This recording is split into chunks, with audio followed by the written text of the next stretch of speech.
तमिलनाडु की सत्ता में इस वक्त सबसे बड़ा सुपरहिट ट्विस्ट चल रहा है।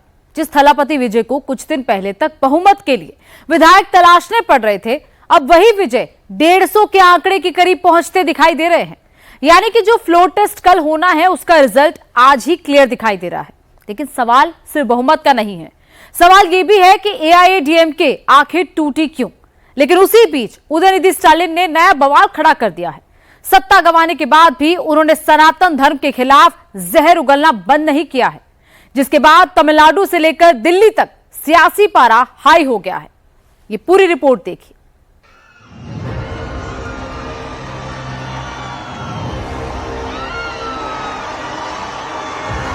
तमिलनाडु में फ्लोर टेस्ट से पहले सबसे बड़ा सियासी धमाका हुआ है।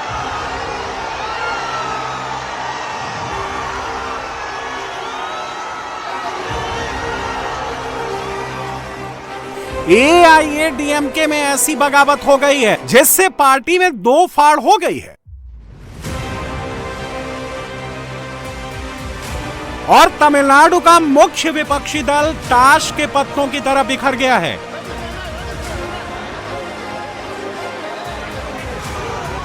और इस टूट का सबसे बड़ा फायदा मिला है तमिलनाडु के नए सत्ता केंद्र थलापति विजय को।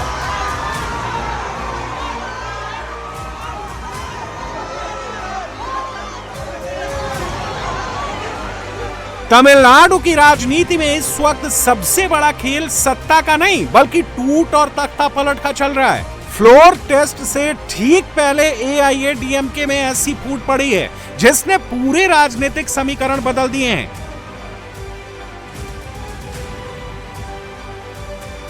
क्योंकि चंद दिन पहले तक थलापति विजय एक एक विधायक के लिए तरस रहे थे, मगर कहते हैं ना कि ऊपर वाला जब देता है तो छप्पर फाड़ कर देता है। और कुछ ऐसा ही थलापति के साथ भी हुआ, वो भी ऐसे वक्त में जब उन्होंने बड़ी जुगत से बहुमत के आंकड़े तक पहुंचने के लिए नंबर जुटाया था। लेकिन अब उनको एक ही झटके में करीब 30 और विधायकों का समर्थन मिल गया है।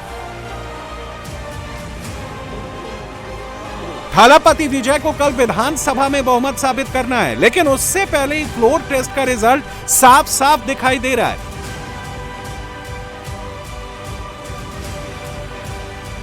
एआईएडीएमके के वरिष्ठ नेता सीवी षटमुगम गुट ने विजय को समर्थन देने का ऐलान किया है और दावा है कि करीब 30 विधायक उनके साथ हैं।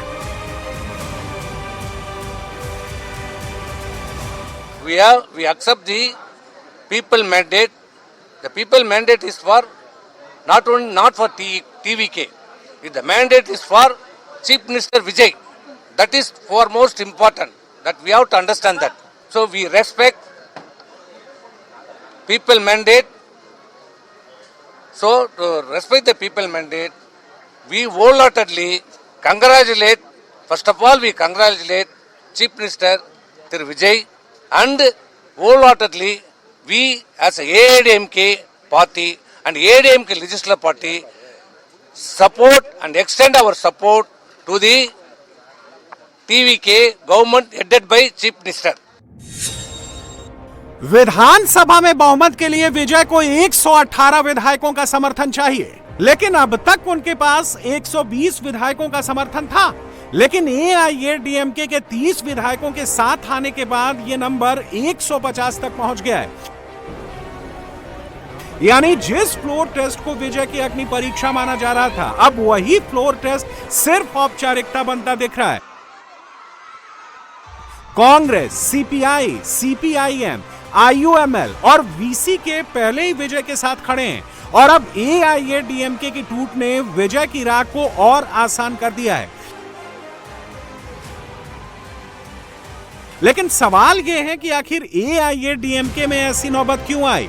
जो पार्टी खुद को डीएमके का सबसे बड़ा विकल्प बता रही थी, वो अचानक भीतर से क्यों बिखर गई? दरअसल इसके पीछे सिर्फ एक वजह नहीं बल्कि नाराजगी की पूरी फाइल है। एआईएडीएमके में टूट की सबसे बड़ी वजह डीएमके के साथ उसकी नजदीकियां बताई जा रही हैं, जिसको लेकर पार्टी के कई विधायक और कार्यकर्ताओं में नाराजगी थी। इसके साथ ही कई विधायक पलानीस्वामी के रवैये से भी नाराज थे। साथ ही बीजेपी के साथ रिश्तों पर लगातार मतभेद था और चुनाव में एआईएडीएमके को मिल रही लगातार हार भी उसकी टूट का कारण बनी। दरअसल पिछले कई चुनाव में एआईएडीएमके लगातार कमजोर हुई है और पार्टी के भीतर एक धड़ा मानने लगा कि पलानीस्वामी के नेतृत्व में उनकी वापसी मुश्किल है। इसलिए करीब 30 विधायक पलानीस्वामी का साथ छोड़कर विजय रथ पर सवार हो गए।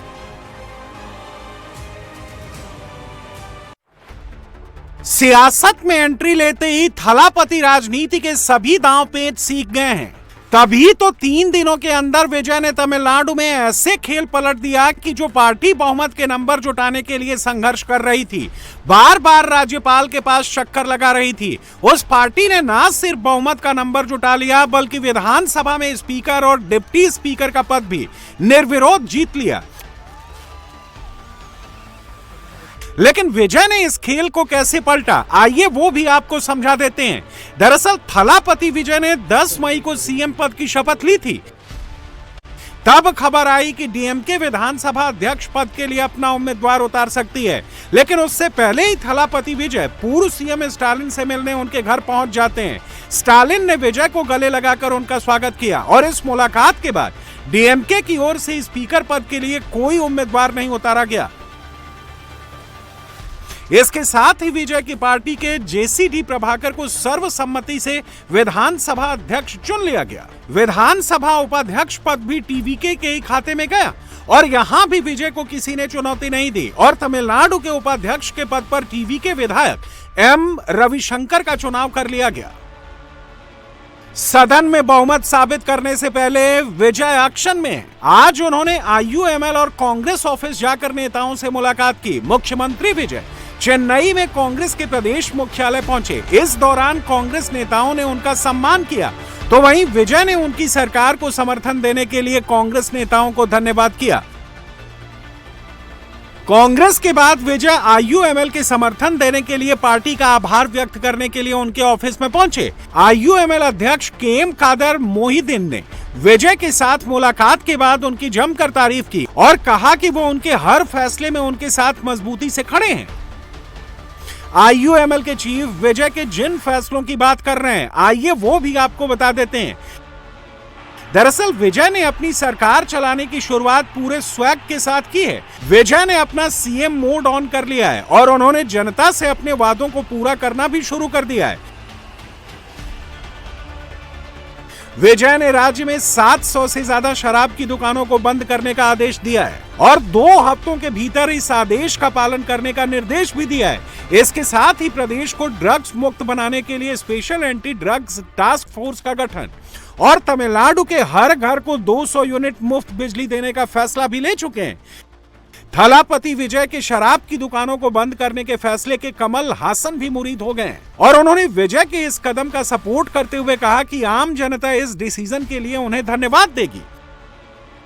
अब एक और विजय जनता के हित में फैसला ले रहे हैं, लेकिन दूसरी ओर उनके सामने ही कुछ ऐसी घटना हो गई जिसके बाद तमिलनाडु से लेकर दिल्ली तक सियासत गर्मा गई है। दरअसल स्टालिन के बेटे उदयनिधि ने एक बार फिर सनातन धर्म के खिलाफ जहर उगला है।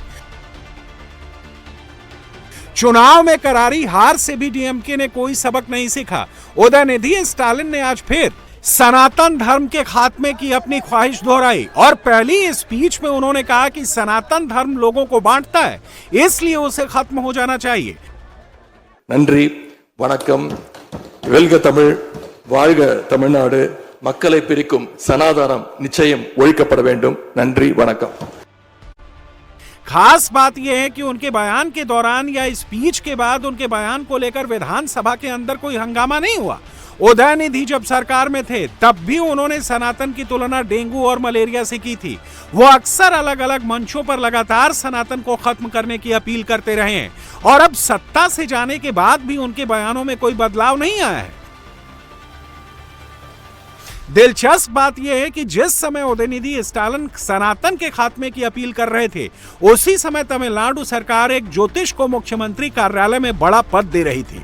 मुख्यमंत्री विजय ने विधानसभा चुनाव में टीवीके को जीत की भविष्यवाणी करने वाले अपने पर्सनल एस्ट्रोलॉजर रिंकी राधन पंडित को अपना ओएसडी यानी ऑफिसर ऑन स्पेशल ड्यूटी बना लिया है। यानी अब वो विजय को राजनीतिक सलाह देंगे।